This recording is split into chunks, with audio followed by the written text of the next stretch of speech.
آقا سید علی شہرودی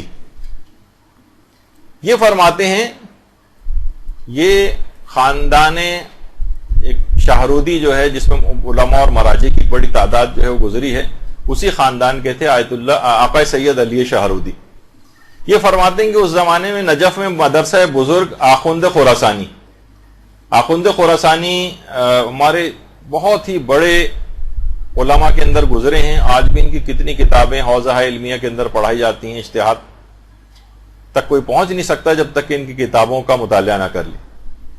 تو ان کا ایک مدرسہ تھا وہاں پر، آخوند خراسانی کا جو مدرسہ تھا، وہاں کے ایک خادم کا انتقال ہو گیا۔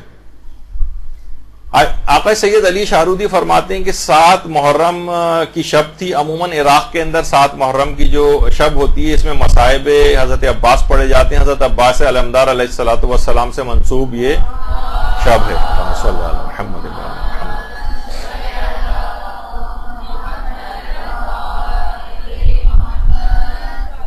اچھا، اس کے اندر شروع میں چائے وغیرہ تبرک کے طور پر ہوتی ہے، پھر کھانے کا بھی اہتمام تھا۔ اچھا، اس زمانے میں کوئی وہ نہیں تھا کہ بہت بڑی تعداد ہی ہمیشہ مجالس کے لیے، مدرسے کے ہی ایک خادم کی مجلس ترہیم تھی، تو اس میں کم افراد مدعو تھے، صرف 7 افراد مدعو تھے اس مجلس میں، اور 7 افراد ہی کے لیے کھانے کا اہتمام کیا گیا تھا۔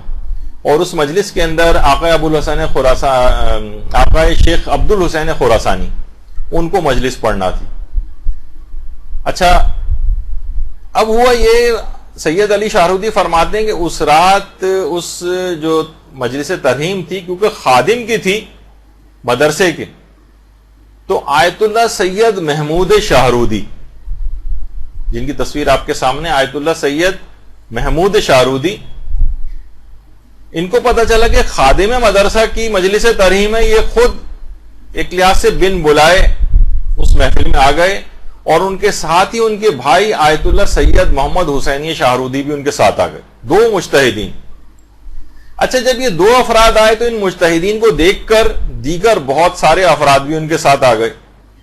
کھانا مشکل سے 7 افراد کا اہتمام تھا، اور 24 سے زیادہ افراد آ گئے وہاں پر۔ ظاہر مجتہدین کو دیکھا دیکھی لوگوں نے کہا یہی جا رہے ہیں تو ہم لوگ بھی چلتے ہیں ساتھ میں۔ 24 افراد، اور کھانا دستیاب اتنا تھا نہیں۔ اچھا، اس زمانے میں بازاروں میں اتنے ایزیلی کھانے اویلیبل نہیں ہوتے تھے، کم پڑ گیا تو بازار سے لے آؤ، ہوم ڈیلیوری سے منگا لو، یہ تو اس زمانے میں نہیں ہوتا تھا۔ اب بانی مجلس سخت پریشان ہو گئے، بانی مجلس بڑے پریشان ہوئے۔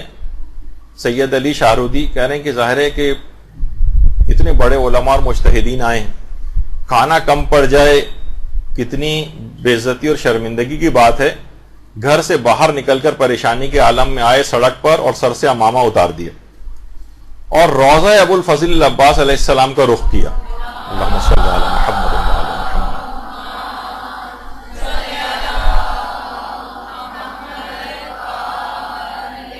کہا کہ اے ابو الفضل العباس، آپ کی نسبت یہ مجلس ہے، آپ میری آبرو بچا لیں، آپ کے خادم کی مجلس ترہیم، کھانا بہت کم ہے۔ فرماتے ہیں کہ جیسے ہی میں نے حضرت عباس سے توسل کیا، اچانک سے میری دل کی حالت ہی بدل گئی، اور ایک اطمینان آ گیا میرے دل میں۔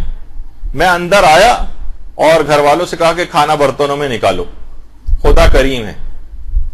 اب کہہ رہے کھانا برتنوں میں نکال کر حاضرین مجلس کی طرف کھانا بھیجا، لیکن یہ خود سید علی شہرودی وہاں نہیں گئے، بس کھانا بھیج دیا۔ اور اس کے بعد یہ تھا کہ جب کھانے کی کچھ کمی ہوگی تو دوبارہ آواز آئے گی کہ مزید کھانا چاہیے۔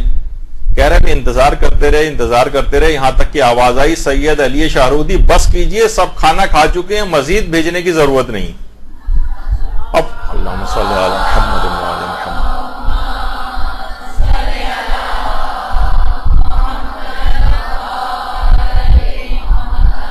سید علی شہرودی فرماتے کہ میں حیران ہو کر، میرے سب گھر والے بھی حیران، میں بھاگا اندر گیا، دیکھا دسترخوان پہ جو برتن ہیں وہ کھانوں سے بھرے پڑے ہیں، اور وہ پتیلی جس میں یہ 7 آدمیوں کا کھانا تھا اس کے اندر بھی آدھا کھانا ابھی بھی بچا ہوا ہے۔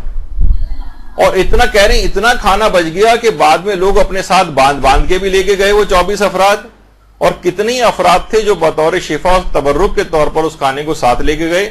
آقا سید علی شاہرودی فرماتے ہیں میں قسم کھا کے حضرت ابو الفضل العباس کی قسم کھا کے کہتا ہوں کہ اتنا کھانا بچ گیا کہ اگلے دن ہم نے پڑوسیوں میں اس کھانے کو تقسیم کیا اور 3 دن تک خود بھی اس کھانے کو کھایا. اور فرماتے اس واقعے کی اس کے بعد اس قدر شہرت ہوئی کہ ہر سال اس کے بعد بن بلائے اتنے ہمارے گھر پہ عزادار جو ہے وہ آنے لگے اس مجلس میں شرکت کے لیے کہ اس کے بعد ہم 400 کلو گرام چاول اور گائے کا گوشت ہم پکوا کر اور مجلس اعظم میں تبرک کے طور پر تقسیم کرنے لگے اور کہنے لگے یہ نجف میں ہوتا تھا اور اس کے بعد یہی سلسلہ اب ہم نے شاہرود کے اندر بھی یہ سلسلہ شروع ہو گیا ہے. یعنی اگر نیت خالص ہو تو اس مجلس اعضاء کے تبرک کے سلسلے میں اہل بیت کی طرف سے خود بھی الگ سے مدد آتی. اگر اس کے اندر کوئی مشروعیت نہ ہوتی، خلاف شرع ہوتا یا عمل پسندیدہ نہ ہوتا تو کبھی اس قسم کے واقعات یعنی اس قدر واقعات اس سلسلے میں اس قدر مشاہدات ہیں، اس قدر مکاشفات ہیں، کچھ آگے چل کے میں پیش بھی کرنے والا ہوں کہ واقعاً حیرانگی ہوتی ہے کہ کس قدر بابرکت شاعر حسینی.